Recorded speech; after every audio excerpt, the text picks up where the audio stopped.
आप सभी को नमस्कार। देश में इस समय एक संवेदनशील मुद्दा चल रहा है और युवाओं में काफ़ी खौफ है। लेकिन अगर बात करें महिलाओं के लिए, सदियों से उनके ऊपर अत्याचार होते हुए आ रहा है, लेकिन अब सिलसिला बदल सा गया है। महिलाओं के ऊपर अत्याचार आज भी जारी है, लेकिन अब पुरुष भी अत्याचार के शिकार हो रहे हैं और पुरुषों के ऊपर यह अत्याचार दिन प्रतिदिन बढ़ते जा रहा है, जिससे कहीं न कहीं अब शादी को लेकर के युवाओं के मन में, दिल में, जहन में, दिमाग में एक खौफ उत्पन्न हो रहा है कि आखिरकार युवा शादी करें या ना करें। हमारे साथ एक गृहिणी मौजूद हैं, काफ़ी परिपक्व हैं, जिंदगी को बहुत ही करीब से देखी हैं, समझी हैं और तब इस मुकाम पे पहुंची हैं। परिवार को बहुत ही अच्छे से चलाती हैं, कई मुद्दों पर बेबाक बोल है इनका। और आजकल के जो जेनजी जनरेशन है, लव मैरिज हो या अरेंज मैरिज हो, ये दो मुद्दे ऐसे हैं अब युवाओं में खौफ का विषय बना है। लेकिन एक और मुद्दा बन गया है, लव मैरिज, अरेंज मैरिज या फिर नो मैरिज।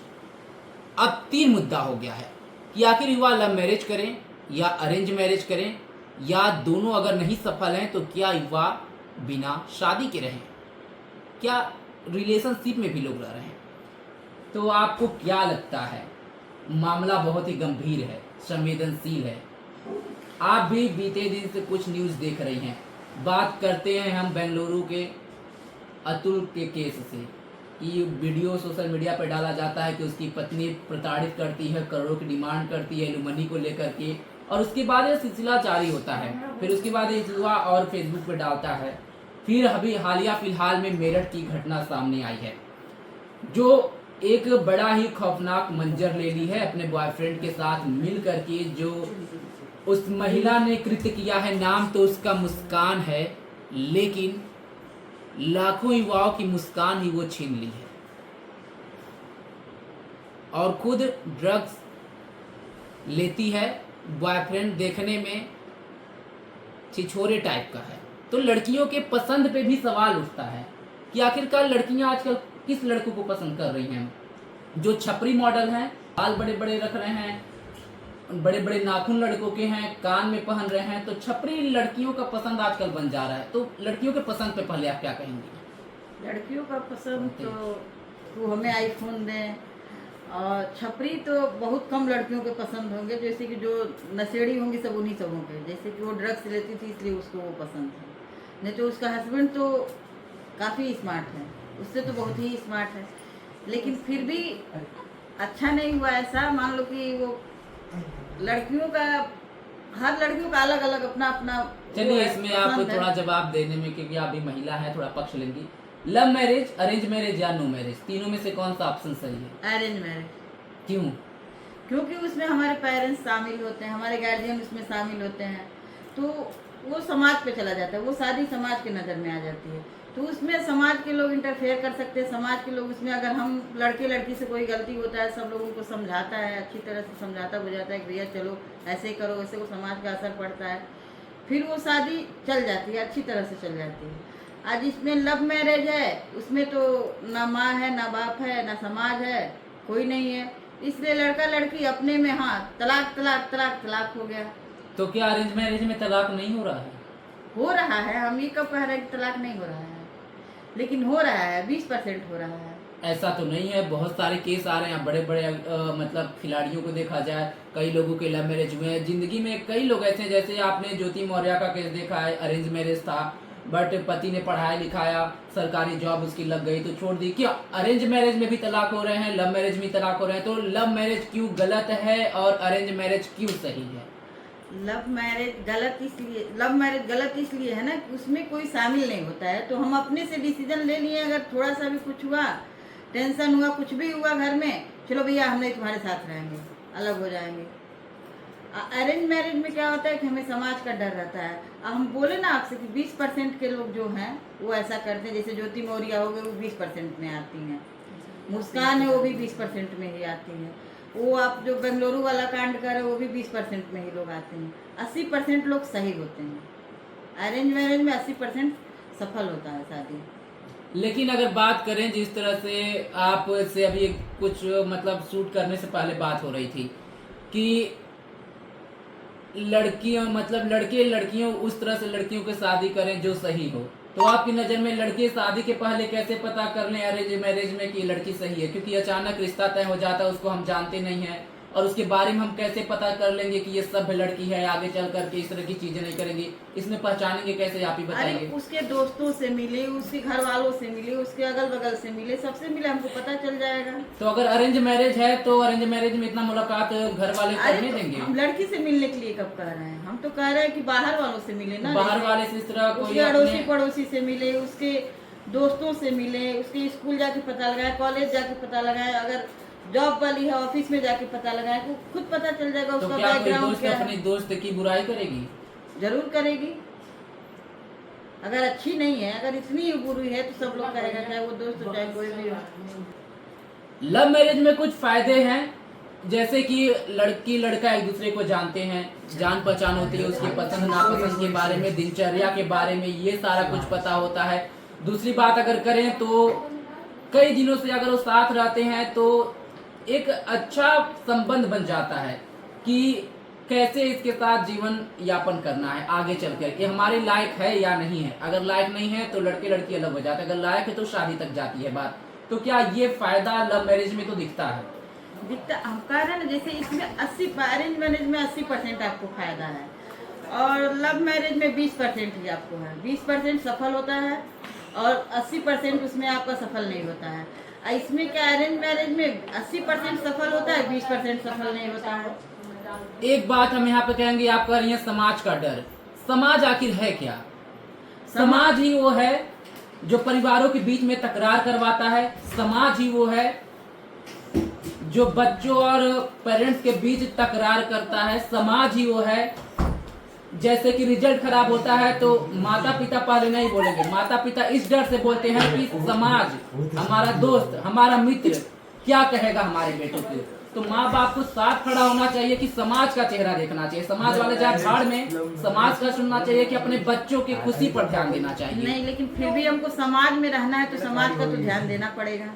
समाज वही है जो आपके खुशी में आपका साथ देता है, अगर गलत होता है आपके पीठ पीछे मजा भी लेता है। समाज सुनाता भी है और समाज सिर्फ आपके खुशी में शामिल होता है। आपके जब कुछ गलत होगा आपके साथ तो समाज आपके साथ खड़ा नहीं होगा, आपकी बेटे बहू आपकी बेटी खड़ी होगी साथ में, वो समाज आपके उस समय खड़ा नहीं होगा।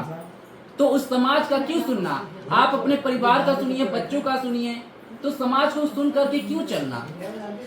क्योंकि हमें समाज में रहना है तो समाज का हमें सुनना पड़ेगा। तो समाज के सबको समाज मालूम को है कि सुनने, समाज किसी का साथ नहीं देता है, लेकिन फिर भी हम समाज में रहना है तो समाज का तो देखना पड़ेगा ना, समाज का तो फिर देखना पड़ेगा।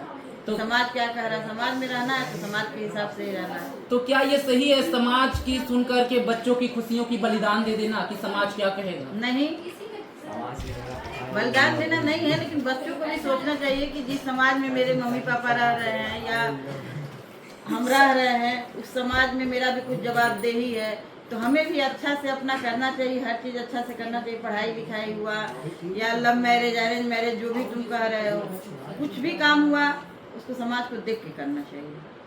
और ये जो केस चल रहा है आजकल, लड़कों में खौफ है, तो जो आप 20% कर रही हैं, 10% कर रही हैं, मामला बढ़ रहा है। आजकल वीडियो भी बहुत ही वायरल हो रहा है कि अगर आप घर में ब्लू ड्रम रखी हुई हैं तो उसे लोग ले जाकर के नदी में बहा रहे हैं। ब्लू ड्रम इस समय लड़कों के लिए खौफ का चीज बन गया है। इसके पहले फ्रिज लड़कियों के लिए खौफ का बन गया था, तो अब वही कहीं ड्रम आ गया है। तो फ्रिज बनाम ड्रम, तो क्या लग रहा है? देखो, दोनों चीज सही नहीं है, ना ड्रम सही है ना फ्रिज सही है, लेकिन अब उसमें जो लोग नशेड़ी हो जा रहे हैं या जो लोग क्रिमिनल हो जा रहे हैं उनका तो कोई कुछ कर नहीं सकता। एक सवाल आपके रिश्ते पे पूछूंगा, आपकी शादी के कितने साल हुए?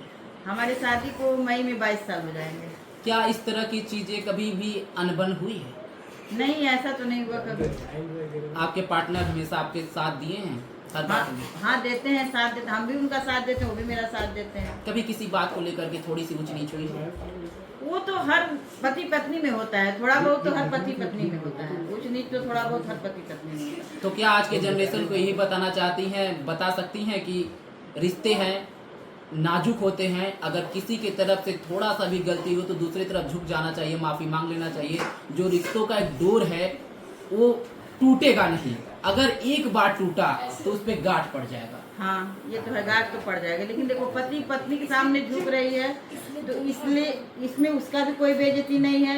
अब पति पत्नी के सामने झुक रहा है तो उसमें पति का भी कोई बेइज्जती नहीं है। तो एक दूसरे के सामने झुकने में कोई शिकायत नहीं। लेकिन अगर रिश्तों की बात हो रही है, रिश्तों को कैसे बचाया जाए, तो आपस में सामंजस्य बना करके रहना ही बहुत बड़ी बात है। क्योंकि रिश्ता बहुत नाजुक होता है, विश्वास पे टिका होता है। एक दूसरे का खुशी का ध्यान देना चाहिए। ऐसा नहीं है कि आजकल की लड़कियां क्या है कि ससुराल में जा रही हैं, मम्मी पापा कह रहे हैं जाओ अपना फ्लैट लेके रहना, कोई पेरेंट्स से तुमको मतलब नहीं है, सास ससुर से कोई मतलब नहीं है, गार्जियन से कोई मतलब नहीं है। अब पहले क्या होता था, हम लोग के समय होता था कि जाओ, वो तुम्हारे सास ससुर जो है वही तुम्हारे माँ बाप हैं, हम तो तुम्हारे माँ बाप हैं, माँ बाप ही रहेंगे। लेकिन जो तुमको बनाना है वो तुम्हारे धर्म के माँ बाप हैं, तो तुमको बनाना है। और आजकल में पहले में यही अंतर है, इसीलिए आजकल ज़्यादा तलाक हो रहा है। पहले कम होता था, कम हो रहा है। पहले के लोग कम करते थे तलाक, आजकल ज़्यादा हो रहा है। इसीलिए ज़्यादा हो रहा है कि पेरेंट्स की भी कुछ गलती है कि पेरेंट्स अपने बच्चों को या लड़के को या लड़की को अच्छा संस्कार नहीं दे रहे। आप एक महिला हैं, एक लंबी जर्नी आप देख चुकी हैं, बचपन में भी देखी हैं, अब शादीशुदा भी हैं, तो आप उस सदी की भी चीज़ों को, आपने 20वीं सदी की चीज़ों को भी करीब से देखा है और 21वीं सदी को भी आप जी रही हैं, देख रही हैं। आपके समय का माहौल क्या था, आज के समय का माहौल क्या है। अब एक नया जनरेशन आ गया है जिसे जेन जी हम बोल रहे हैं, तो इसमें बहुत चीज़ें परिवर्तन हो रहा है। मोबाइल आ गया, सोशल मीडिया का ज़माना है, तो जो ट्रेंड चल रहा है, युवाओं को क्या संदेश देना चाहेंगी अपने तजुर्बे को लेकर के, जो आपने अभी तक का सफ़र जिंदगी का तय किया? हम संदेश तो ये देना चाहूँगी कि अपने माँ बाप का बात मानना चाहिए। लेकिन अगर माँ बाप भी गलत है, अगर गलत संस्कार हमें दे रहे हैं कि अरे लड़का क्या है लड़की क्या है, तो हमें वो सुनना नहीं चाहिए। हमको अपना भी दिमाग लगाना चाहिए, अपने हिसाब से चलना चाहिए। ये नहीं कि माँ बाप कह दिए करे चलो तुम जाओ, किसी को कुछ समझना नहीं है। लड़का अगर तुम्हें एक थप्पड़ मारा, तुम दूसरा थप्पड़ लगा दो उसको, तो ऐसा नहीं करना चाहिए। या लड़की है या लड़का है, दोनों के लिए कह रहे हैं, एक के लिए नहीं कह रहे हैं। तो दोनों को सोच समझ के अपना काम करना चाहिए। ऐसा नहीं कि अपना एक थप्पड़ तुम मारो तो दूसरा थप्पड़ हम मारें, ऐसा नहीं करना चाहिए। लड़कों की जिंदगी में एक मोड़ आता है जब पत्नी और माँ को लेकर के एक बैलेंस बनाने की बात होती है, और वहाँ पे लड़कों के ऊपर एक बहुत बड़ा दबाव होता है कि परिवार में कैसे बैलेंस बना करके। अगर पत्नी का ना सुने तो पत्नी नाराज, माँ का ना सुने तो माँ नाराज, माँ का आरोप लग जाएगा कि अब पत्नी का गुलाम हो गया है, जोरू का गुलाम हो गया है। गाना भी बना है फिलहाल, जोरू का गुलाम बन के रहूंगा। दूसरी तरफ अगर पत्नी की बात टालता है, माँ की बात मानता है, तो पत्नी आरोप लगा देगी अभी भी ये माँ का ही लड़का है, हमारा नहीं सुन रहा है। तो लड़कों के लिए कितनी बड़ी मुसीबत बन के सामने आती है कि पत्नी और माँ के बीच एक सामंजस्य स्थापित करना। इसमें पत्नी का कितना अहम रोल होना चाहिए और माँ का कितना अहम रोल होना चाहिए? देखिए, माँ को भी समझना चाहिए कि अब तक बच्चा मेरा है, अब ये बच्चा मैं किसी को गिफ्ट कर दी हूँ। जो भी सोचे, गिफ्ट सोचे या देना सोचे या अपने घर बहू लाना सोचे, जो भी सोचे अपने हिसाब से जो भी वो सोच रहा है, तो इसे माँ को भी सोचना चाहिए कि भाई प्यार कभी कम नहीं होता है। माँ के लिए भी लड़की का प्यार कभी नहीं हुआ, ना बीवी के लिए कम हुआ। तो इसलिए उसको भी ये सोच, माँ को भी थोड़ा बैलेंस बना के चलना चाहिए कि अब मेरा प्यार जो है आधा बटा हुआ है, आधा बीवी को भी करना चाहिए इसको, क्योंकि उसको किसी के घर से लाया है। अपनी लड़की को तो वो पैदा की है, लेकिन वो भी तो किसी के घर से लाया है, तो उसकी भी जिम्मेदारी होती है। तो माँ को भी बैलेंस बना के चलना चाहिए और बीवी को भी चलना चाहिए कि वो माँ है, जन्म देने वाली वही है, कि हम तो उसके घर आए हैं, वो जन्म देने वाली है। तो इसलिए वो हमारे लिए भाई बीवी को भी बैलेंस बना के चलना चाहिए कि वो उनकी माँ है। तो इसलिए माँ को भी बीवी को भी ध्यान देना चाहिए और लड़के से भी अपने पति से भी दिलवाना चाहिए भाई तुम्हारा घर है, तुम्हारा समाज है, तुम लेके चलो सबको। ठीक है, अब बात करते हैं दहेज की और एलुमनी की। पहले बात करते हैं एलुमनी की। आजकल लड़कियां, मतलब जो कानून बना है, सरकार ने जो बनाया है, चाहे मारपीट का हो या तमाम चीज का हो या तलाक का हो, तो अब कहीं ना कहीं देखा जा रहा है कि औरतें लड़कियां उस कानून का दुरुपयोग कर रही हैं, लड़कों को फंसाने के लिए कर रही हैं। और एलुमनी जो चीज है वो लड़कियां औरत एक बिजनेस के रूप में देख रही हैं। शादी की 15 दिन 20 महीना साल भर साथ में रही, उसके बाद तलाक दे देती हैं। 20 लाख 50 लाख, अगर बड़ी पार्टी है तो करोड़ों का डिमांड, अगर छोटी पार्टी है तो 10 से 20 लाख तो कहीं गया नहीं, लेकर के रखो चक्कर हो गए। उसके बाद कुछ दिन अकेली रही, उसके बाद फिर दूसरे लड़के को फंसाती हैं, फिर शादी करती हैं, उनके साथ उनका कुछ साल रिश्ता चला, फिर उसको छोड़ती हैं, फिर उससे एलुमनी लेती हैं। तो एलुमनी जो कानून बना था एलुमनी का, अब इसको जो बिजनेस के रूप में यूज किया जा रहा है, इस पर क्या एक महिला का राय है? देखिए, सारी औरतें तो ऐसा नहीं है कि बिजनेस के लिए ही ले रही हैं एलिमनी, ऐसा नहीं है। लेकिन जो लोग ले रहे हैं वो तो भाई उन लोगों का तो भाई एक हो गया है। ऐसे तो गने चुने लोग मिलेंगे जो ये बिजनेस बना लिए हैं कि चलो आज इससे ले, कल उससे ले, परसों इससे ले, ऐसे ले। बहुत औरतें ऐसे भी हैं कि जो एलमनी नहीं लेती हैं, ऐसे ही अपने पति को छोड़ के चली जाती हैं। हाँ, तो एक केस आया था, साउथ की एक्ट्रेस हैं, मैंने भी देखा था, लेकिन मैक्सिमम केस इसी तरह, चाहे जुएन चहल का देख लीजिए, हार्दिक पांड्या का देख लीजिए, ये तमाम लोगों की है। अभी हालिया में चहल की धनेश्वरी ने 5 करोड़ लगभग लिया, 4 करोड़ लगभग 75 लाख उन्होंने एलुमनी लिया। इसके पहले एक बड़ा अमाउंट हार्दिक पांड्या की वाइफ ने। ऐसे कई सारे केस हैं, कुछ सामने आते हैं कुछ नहीं। इसी तरह का केस अतुल के साथ, अतुल सुभाष के साथ हुआ था कि उसकी पत्नी 5 करोड़ की डिमांड कर रही थी। माफ करिएगा, उस लायक वो थी नहीं, इतनी सुंदर भी नहीं थी। ये कहना नहीं चाहिए किसी के लिए। सुंदरता पे ये सब नहीं होता है, लेकिन वो मानी तो गलती की थी। लेकिन क्या एलुमनी का एक कैटेगरी तय करना चाहिए कि जिस महिला को जरूरत है सिर्फ उसी को दे? अगर आप पढ़ी लिखी हैं और अगर आप जॉब कर रही हैं तो आप एलुमनी की डिमांड क्यों कर रही हैं? नहीं, अगर आप पैर पे खड़ी हैं, तय करना चाहिए एलुमनी के लिए कि भाई जो जॉब नहीं कर रही है, अगर उस बच्चा है साथ में उसके, तो उसको देना चाहिए। अगर वो जितना डिमांड कर रही है उतना देना चाहिए, क्योंकि बच्चे का पढ़ाई है, लिखाई है, सब कुछ है, खर्चा है, खिलाना पिलाना सब कुछ है, तो भाई उसको देना चाहिए, उसके मांग के हिसाब से देना चाहिए जितना वो डिमांड कर रही है। लेकिन अगर बच्चा नहीं है फिर भी अगर वो डिमांड कर रही है कि नहीं हमें इतना चाहिए, हमें 10 करोड़ चाहिए, 20 करोड़ चाहिए, तो हमारे हिसाब से तो ये कानून खत्म करना चाहिए। और जो जॉब कर रही हैं, जो पढ़ी लिखी हैं, उनको एलुमनी लेना चाहिए? नहीं, उनके लिए भी कानून ये खत्म करना चाहिए। ये तो रही महिलाओं की बात। अब बात करते हैं दहेज की बात, जो पुरुष समाज लेता है, क्योंकि दहेज पर भी सरकार की तरफ से रोक है, लेकिन आए दिन लाखों की बोली लगती है लड़कों के लिए। और घर वाले, माँ बाप अपने लड़के को लड़की के घर वालों के हाथ में बेच देते हैं एक मोटी रकम लेकर के। और उसके बाद अगर लड़का लड़की का पक्ष लेता है, लड़की का गुलाम बन जाता है, तो माँ बाप को खलता है कि अब तो सिर्फ बहू की बात मान रहा है। और आखिर क्यों माने ना? जब करोड़ों में आप अपने लड़के को बेच दी हैं, तो लड़का तो अपने बीबी का गुलाम बनकर रहेगा। वो तो झाड़ेगी हीरो कि इतना पैसा हमारे मम्मी पापा ने दिया है, अपने इशारे पे नचाऊंगी। आपको क्या लगता है, दहेज सही है लेना? नहीं, दहेज लेना और देना दोनों गलत है।